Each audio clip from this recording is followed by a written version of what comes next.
नमस्कार, मी भाग्यश्री पाटील. मार्केट आणि मी हा सोप्या मराठीतून शेअर मार्केट समजावून सांगण्याचा माझा एक उपक्रम. आजच्या मार्केटमध्ये व्हिक्स वाढतच होता. 19च्या लेव्हलला व्हिक्स गेला होता आणि ही व्हिक्समधली तेजी आहे ती आपल्या सगळ्यांना खूप महागात पडते. मार्केट खूप व्होलटाईल राहत आहे.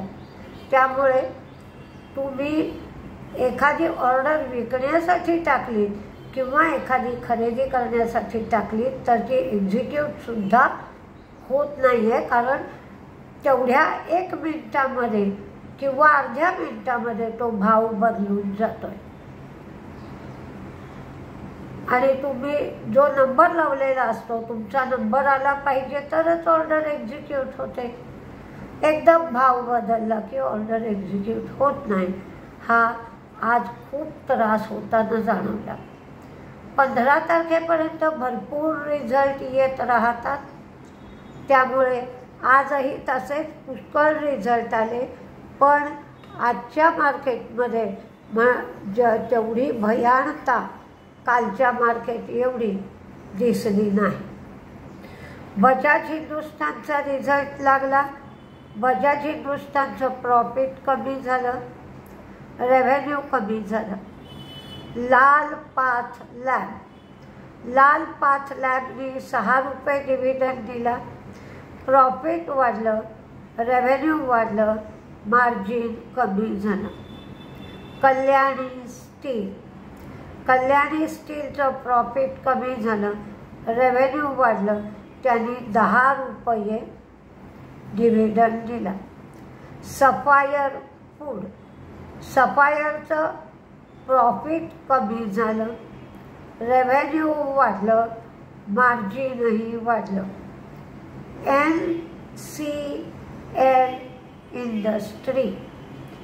NCLचं प्रॉफिट वाढलं, रेव्हेन्यू वाढलं, मार्जिन वाढलं, रिझल्ट चांगला आला. यांनी 2 रुपये 50 पैसे एवढा डिव्हिडंड दिला. GE शिपिंगचं प्रॉफिट वाढलं, रेव्हेन्यूसुद्धा वाढलं. GE शिपिंगनी 10 रुपये 80 पैसे एवढा डिव्हिडंड दिला. सिप्लाने 13 रुपये डिव्हिडंड दिला. सिप्लाचं उत्पन्न 6,163 कोटी झालं. पूर्वीचं उत्पन्न 5,739 कोटी होतं. त्यांचं मार्जिनसुद्धा वाढलं. 20.5% 21.3% एवढं झालं. त्यांचं प्रॉफिट 525 कोटीवरनं 939 कोटी झालं. पण या प्रॉफिटमध्ये अन्य आय किंवा अदर इन्कम याचा समावेश आहे. हे अदर इन्कम त्यांचं 135 कोटीवरनं 245 कोटी झालं. म्हणजे प्रॉफिटमध्ये जवळजवळ 115 कोटी हे अदर इन्कमचेच आहेत. NetWeb यांनी हरियाणा प्लांटमध्ये उत्पादन सुरू केलं. फाईन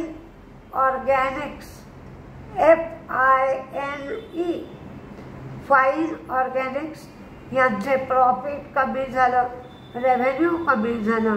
यांनी 10 रुपये एवढा डिव्हिडंड दिला. पंजाब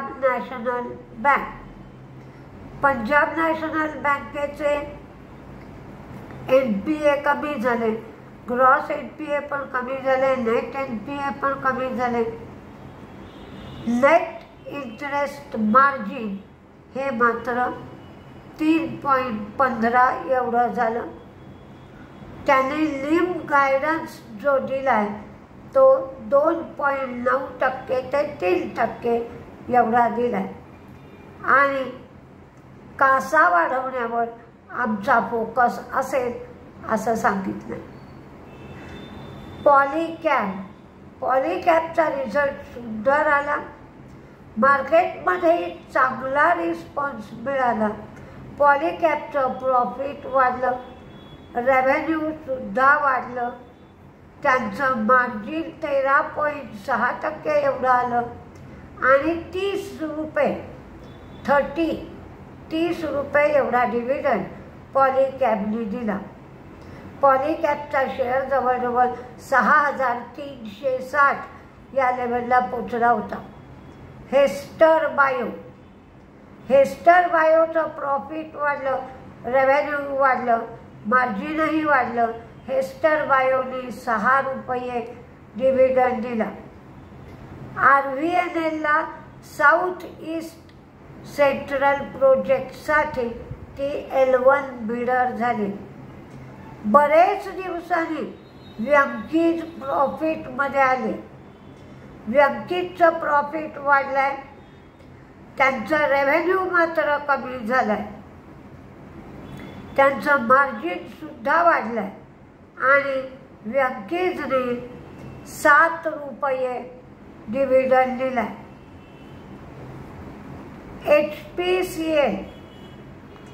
HPCL ही 2024 अखेर बार्नेर रिफायनरीमध्ये प्रोडक्शन सुरू करणार आहे. TVS होल्डिंग हे होम क्रेडिट इंडिया फायनान्समध्ये 80.74% स्टेक घेण्यासाठी त्यांना मंजुरी मिळाली आणि हा स्टेक TVS होल्डिंग 554 कोटी रुपयाला घेणार आहे. बँक ऑफ बरोडाचं प्रॉफिट वाढलं, नेट इंटरेस्ट इन्कमही वाढलं, NPA कमी झाले आणि नेट इंटरेस्ट मार्जिन हे सुद्धा वाढलं. 3.10 वरनं 3.27 एवढं झालं. पण त्यांचे स्लिपेजेस मात्र वाढले आहेत. 2,618 वरून 3,200 कोटी एवढे स्लिपेजेस बँक ऑफ बरोडाचे झाले आहेत. टाटा मोटर्सचा रिझल्ट छान लागलाय, पण टाटा मोटर्सच्या प्रॉफिट 218% वाढलाय असं दिसतंय. पण प्रॉफिटमध्ये टॅक्स क्रेडिटचा मोठ्या प्रमाणावर समावेश आहे. टॅक्स क्रेडिट पूर्वी 621 कोटी होतं. हे टॅक्स क्रेडिट 621 कोटीवरून 8,159 कोटी एवढं टॅक्स क्रेडिटच आलंय. म्हणजे 7,500 कोटी एवढा प्रॉफिटमधला जो समावेश आहे तो टॅक्स क्रेडिटनीच आलेला आहे. त्यामुळे टाटा मोटर्सकडे आपल्याला सोमवारी लक्ष द्यावं लागेल. म्हणजे 218% प्रॉफिट म्हणून एकदम हरखून जाण्याचं कारण नाही. रिझल्टमधला प्रत्येक भाग काय आहे हे आपल्याला पाहावं लागतं. बघूया काय होत आहे. पण काल जेवढी निराशा वाटत होती सगळ्यांना, काय होत आहे कोणास ठाऊक, तर आज तेवढ्या भयानपणा मार्केटमध्ये दिसला नाही. आता आपली भेट सोमवारी सकाळच्या व्हिडिओमध्ये होईल. नमस्ते.